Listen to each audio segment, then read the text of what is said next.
gentlemen of the Learnigans world. On this very frosty morning, I have decided to do an oil change today. My check engine light came on and I got a code saying that the oil pressure sensor was not working. So I'm going to first start out by trying to change the oil and seeing if that clears the code.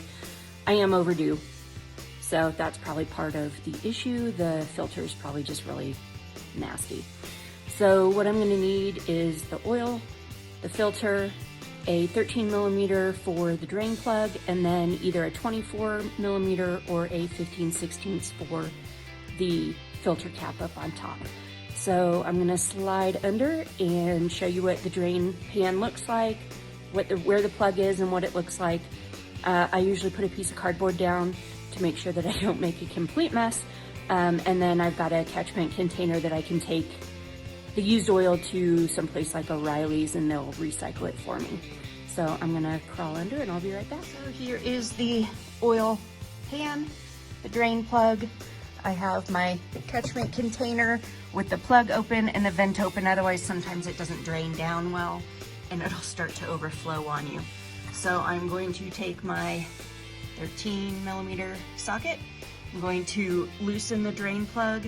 Sometimes I'll open it enough till it starts draining a little bit and let it drain for a second before I pull it all the way out, just so that the flow doesn't completely come shooting out, and then I can make sure that my catchment is in the right spot. Grab a larger torque wrench because I had gotten this on a little bit too tight last time, so I needed just a tiny bit more torque. So I just grabbed a longer handled ratchet. Now it's starting to come loose. Okay. I usually do also bring a rag down with me because that did splatter just a tiny bit. And I did also run the Jeep for about 5 to 10 minutes before pulling it into the garage because it's negative 13 degrees at my house, so I just didn't want the oil to be completely cold. So it is just, you know, a little bit above body temperature at this point, so it's coming out nice and easy. I'm just gonna let this drain for about 5 to 10 minutes, and then I'll put my drain plug back in and tighten it up. You don't have to over tighten these, don't crank them down to the point where the next person's gonna have a heck of a time getting it off, but you don't want it just hand tight either. So I usually just tighten it down to where it starts to be real snug and then just go a quarter turn more. So up here on the top side, I removed the engine bay cover, and then here is the top of the oil filter. Jeep has a plastic housing.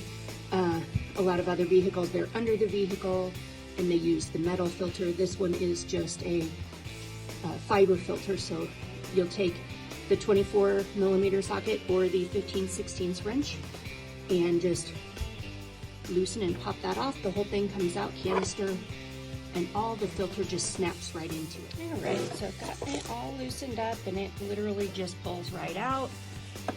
And you can see how gross my filter is. So it is definitely beyond time to replace it. So when you go to take this out, the filter, you can see it's kind of wobbly in there. It literally just snaps out of this house. Okay, so I now have the filter out. Here is the new gasket that comes with. Most of them that you get do come with a little direction thing so that you know how to put that gasket back on. It just slides over the outside of the filter top and pushes down, and there's a deeper ridge right here than the rest of these, so you can tell where it's supposed to sit. I did wipe it down a little bit so that it wasn't super oily from the last one coming off. And then the new filter just snaps. There's a little hole on the inside there, just snaps right over the top of it, and you'll hear it click. So then you know it's in. It is a little bit wobbly, but that's normal. That's nothing different. And then this will go right back on. It's screwed on and tighten it down. Again, don't get too overzealous with tightening it. I have heard of these plastic housings cracking, and that's a whole nother thing. That will definitely throw your pressure sensor off because it's not then able to hold the pressure and pull everything through the filter. So I'm going to put this back on and tighten it. Then I'm going to crawl back underneath and put the drain plug back in, and then we can start filling it with the fresh oil. One important thing I do want to mention is starting the drain plug by hand. If you start putting this in with a tool, you may not be able to tell if you are getting the threads in there right. And if you cross thread this drain plug, it could cause you to have to replace the entire drain pan, because they probably can't fix the threads once they are cross-threaded. So as you can see, I was able to tighten that all the way by hand to get it snug with no real effort. I usually just wipe it up, clean it up, make sure that later if I look under here, I'll be able to tell if there's a leak. Just a little bit. I'm not gonna go, like I said, super crazy with the tool. I don't wanna make it to the point where next time I have a heck of a time getting it off. All right, my friends. So there is the oil filter cap that we just put back on. Just to the right of the engine there is our oil cap. It usually just goes a 3/4 turn or so, and then we'll pop up. Take note that it does say what kind of oil you should use, and it's also in your owner's manual, but for most part they do put it on your actual cap so that you know. So standard for Jeep Wranglers such as mine calls for 6 quarts of oil. Oil is definitely a personal preference of what kind you like. The dealer does have suggestions, but you'll find which ones you like. I usually tend to not go with the super cheap ones. I think the ones that are a little bit more expensive work better. I personally have been using Royal Purple and have had no issues with it. It seems to last well, and it just seems like the engine has been running really well since I've started using it, which has been probably a 1.5 years or so. So I'm going to put the 6 quarts in. I'm going to start it and let it run for 30 seconds, just so that all of the oil can get running through the entire engine system, so that when we check the dipstick, it is more accurate than if we would just check it straight after putting it in without running it. The dealer does usually have suggestions for engine type oil. I use Royal Purple. On the engine cap, it does say 5W20, so you know that you're putting the right stuff in.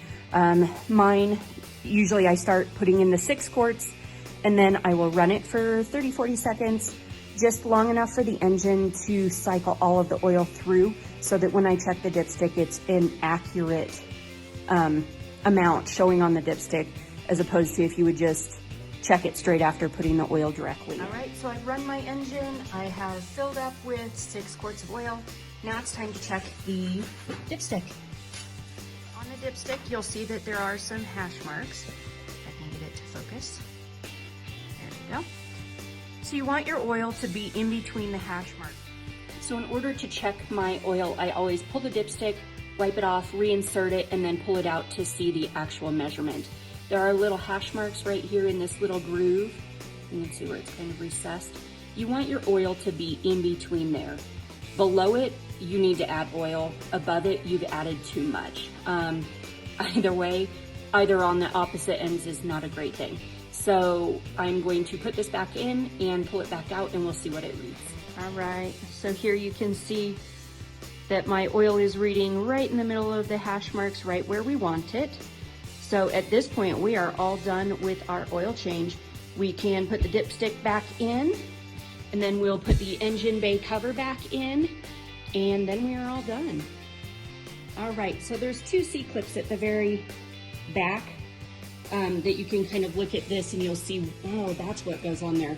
You slide those on and then push this down. There's right here and about there are a little spindle with a ball on the top, and they snap down onto it, and that's what keeps it snug and keeps it from moving. So now that we've got everything all cleaned up, I did make a mess with my oil, so I got to clean that up a little bit. So thank you guys for coming along on my little oil change journey this morning. Hopefully it helps some of you to learn how to do it yourself. And if you have any questions, shoot questions to the page. We're always willing to help with education.